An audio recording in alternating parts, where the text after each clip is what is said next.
Hello,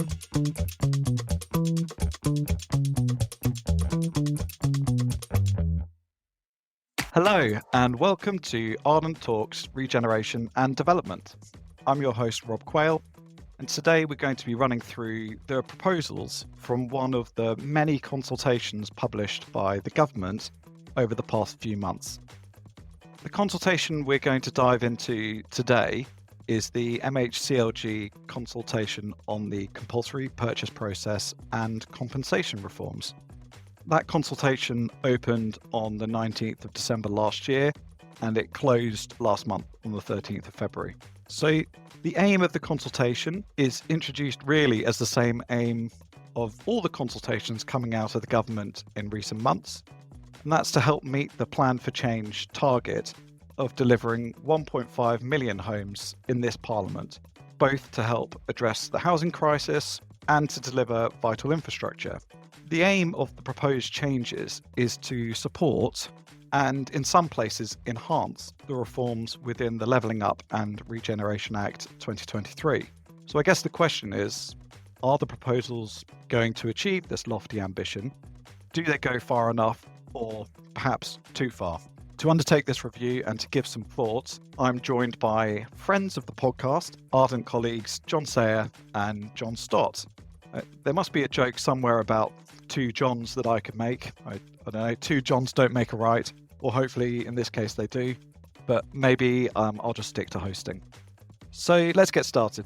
Thank you for listening, and I hope you enjoy. So welcome to the podcast, John and John. I think I'm going to have to refer to you again as Mr. Stott and Mr. Sayer to avoid confusion. So starting with you, Mr. Stott, within this consultation, the option to apply to disapply hope value in certain circumstances in CPOs is referred to as having been implemented in the Levelling Up and Regeneration Act 2024. However, there are proposals within the consultation to extend these powers. Could you run us through briefly what's proposed? Yeah, thanks, Rob. Yeah, I think, as you know, and others will know, I'm not generally a big fan of what's already been introduced, and even less so of what is being proposed. But I'll run through that now. So since the 2024 Act came into force, there's an ability to disapply hope value where the scheme includes a provision for affordable or social housing and in other limited circumstances, such as where schools or healthcare facilities are being delivered, for example. The proposal is that the disapplication of home value will be broadened to other circumstances where compulsory purchase powers will facilitate housing more generally, other infrastructure, amenity and transport improvements. And there are two particular situations that are referenced in the consultation. So one is where CPOs are made under Section 125 of the Local Government Act on behalf of town and community councils. Now, in my experience, they are very, very rarely made. I've never been involved in one at all myself. I don't know whether I've had no experience of that. I've not seen one using those powers before, and I think it's probably the case that given the scale of the task, I'd be very surprised actually if any of those bodies would bring any CPOs forward if this legislation comes into force. Absolutely. I think the other area where the proposal bites, which is possibly more concerning, is for the ability for the Secretary of State to make a direction to remove hope value for a special category of sites where it's justified in a public interest, i.e. where the proposal, the underlying project, will deliver housing and particularly affordable housing. So in certain circumstances, if a scheme's coming forward and it will deliver affordable housing, then there may be an ability to make an application to the Secretary of State to disapply hope value in relation to a certain category of site or certain categories of land. And the two circumstances or the two examples that are referenced in the consultation document are one, brownfield land in built-up areas suitable for housing development, but with no extant planning permission for residential, and land allocated for residential development in an adopted plan, but which has not come forward. So two different categories there.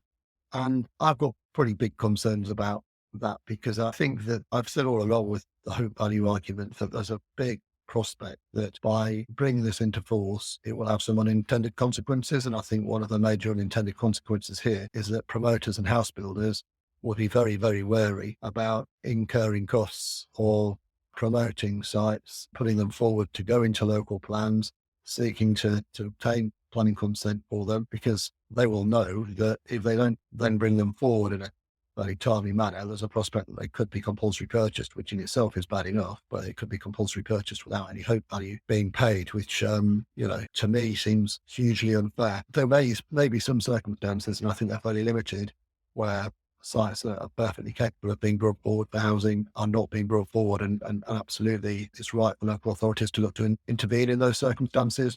But to disapply hope value, I just feel is inappropriate. Hope value exists in the market. It's recognised in the market. There's a paragraph within the consultation, which I think kind of fundamentally sets out the misunderstanding that exists. It's a paragraph 19 where the consultation refers to, where it states the government is of the view those affected by compulsory purchase should be entitled to fair compensation for their interest rather than receiving elevated values for hope value where development is delivering benefits in the public interest. But I think if we bring in this proposal, it doesn't represent fair value whatsoever for landowners, and particularly those who've incurred potentially really significant costs and taken risks to bring the site forward. They may not be delivering it at the moment because there are viability issues, or for lots and lots of other issues that may mean it's not capable of being brought forward at that moment in time.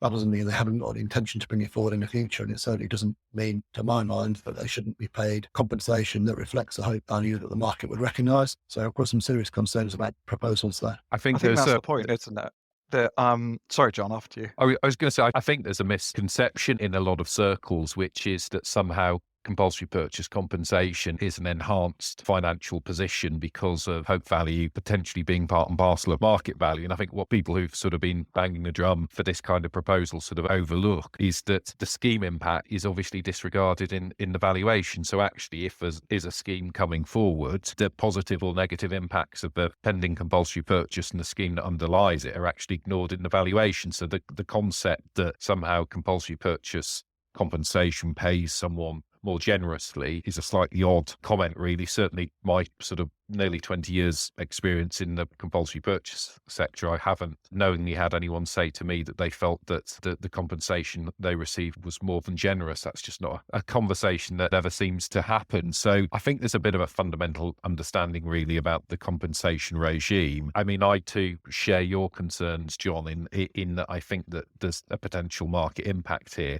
I can see what perhaps government are trying to do with the land that's got planning permission. It feels as if it's a sort of a use it or lose it type situation, that unless you get on and deliver, we're going to take it off your hands. But that seems to be quite a simplistic view on all these things, and possibly just simply overlook some of the things you identify, which are other barriers to delivery, which might be about viability.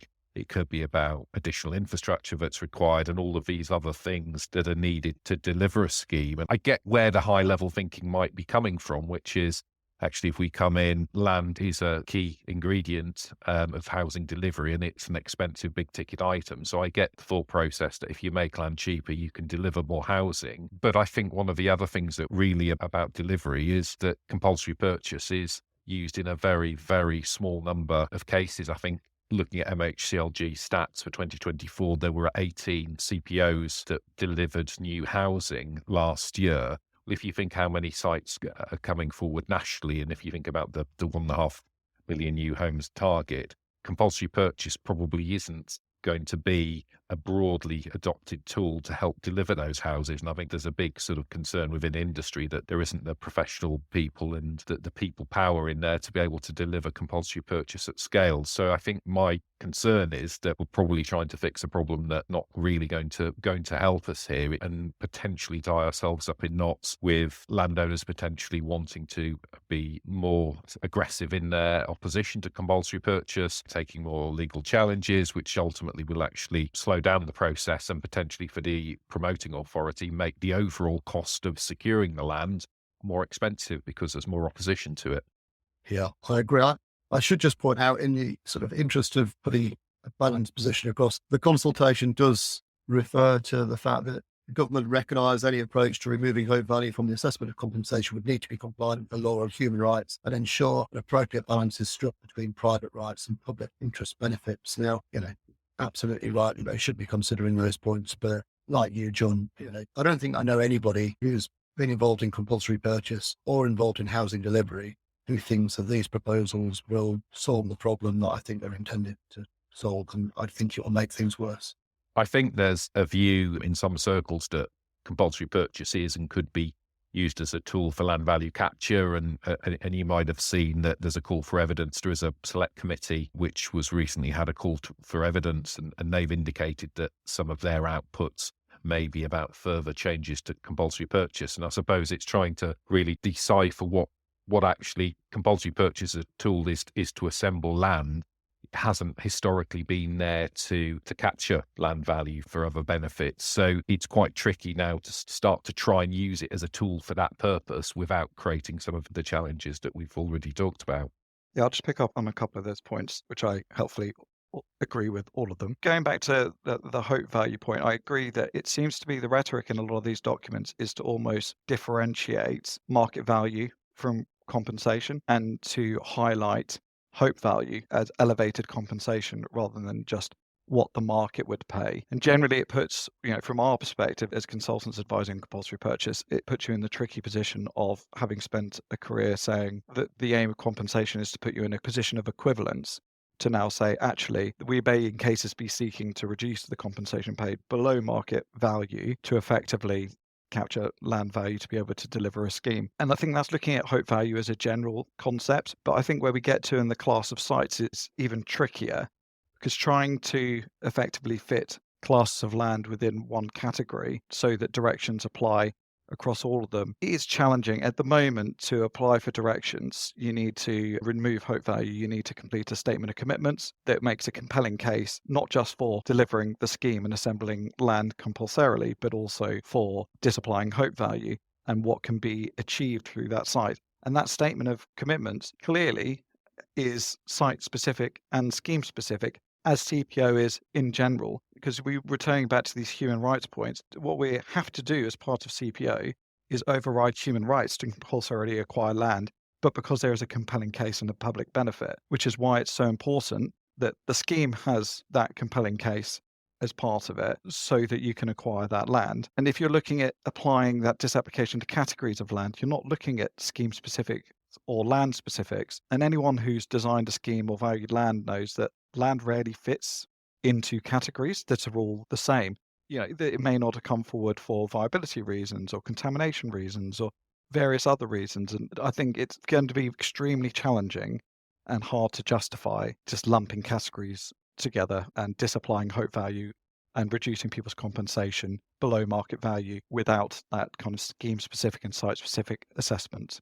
Moving on to other provisions, Mr. Sayer, statutory loss payments are paid to owners and occupiers where properties are acquired via or in the shadow of a CPO. The consultation sets out some changes. Could you take us through those proposals? Yeah, so I suppose to recap, under the current regime, you've got two components of loss payment, typically basic and occupier's loss. The way that that's generally derived is either from a percentage of the value of the property, or in some cases it might be based off the area of the buildings. Under the current regime, the sort of top-up payment of a loss payment is weighted more towards the property owner, which isn't problematic if it's an owner-occupier. But generally speaking, the person who is in occupation of the building usually is the one that sort of suffers the most in disruption during a relocation process. So what the proposal in simple terms is to almost to flip the current system on its head and to give the more generous slice of the cake to the person who's in occupation of the building and the less big slice to the actual owner if they're an investor owner. So it sort of balances and acknowledges that it's the person in occupation that takes the brunt of the disruption.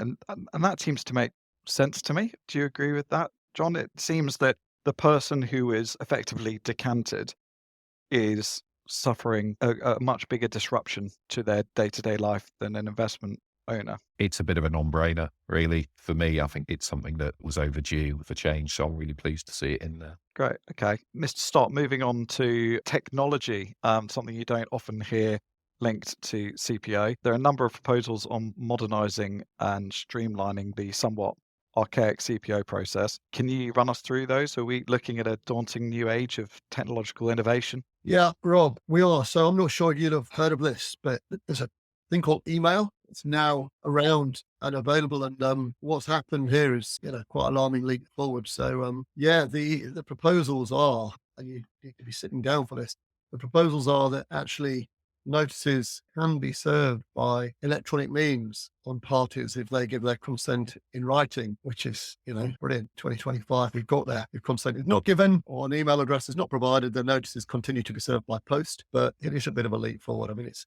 long overdue. And also for service of notices and documents on public authorities, so local authorities, etc. Notices can be served on those parties without them consenting. So the expectation is that on those parties, notices are served electronically, and we're stopping killing the rainforests. I think having seen our land referencing team with reams of paper in the office, I see this as only a good and sensible thing, and I wonder why it wasn't done years ago. Yeah, absolutely. I mean, there were some steps that were made, weren't there, pretty quickly, probably about 5 years ago when COVID suddenly came along and changed everybody's lives. And there was some pretty quick, I can't recall whether it was legislation, it's probably guidance that was put in place that allowed certain things to be done in a less archaic manner, recognising that people couldn't be out and about, etc. At that time. Feels like a missed opportunity to have brought that in back then, or even before then. But anyway, we are where we are now, and it's good news. One thing worth clarifying is that where notices are served by email, they're deemed to have been received on the next business day. So that's just worth people being aware of. But yeah, it's a helpful step forward. So not quite Silicon Valley, but a step forward at least. A step forward at least. Yeah.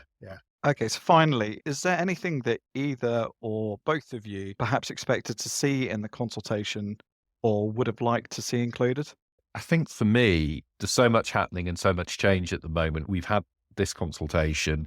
There is also the Law Commission review that's ongoing at the moment, which is a look at both the compensation regime and process. And that's quite a major scope of potential reform, and something that, it was last done over 20 years ago. So there's a lot happening in different places. And naturally, these things are slightly disruptive to markets and practitioners. So I think, to my mind, there's nothing sort of pressing for me that I think we need immediate change. I think actually some of this stuff, we need actually time for it to bed in. We haven't, as far as I'm aware, seen anyone promote a scheme under the LURA provisions that disapplies hope value. I think before government start to change and then effectively enhance those provisions under new legislation, I think that LURA should have been a bit more tested to see actually is there appetite to use those provisions?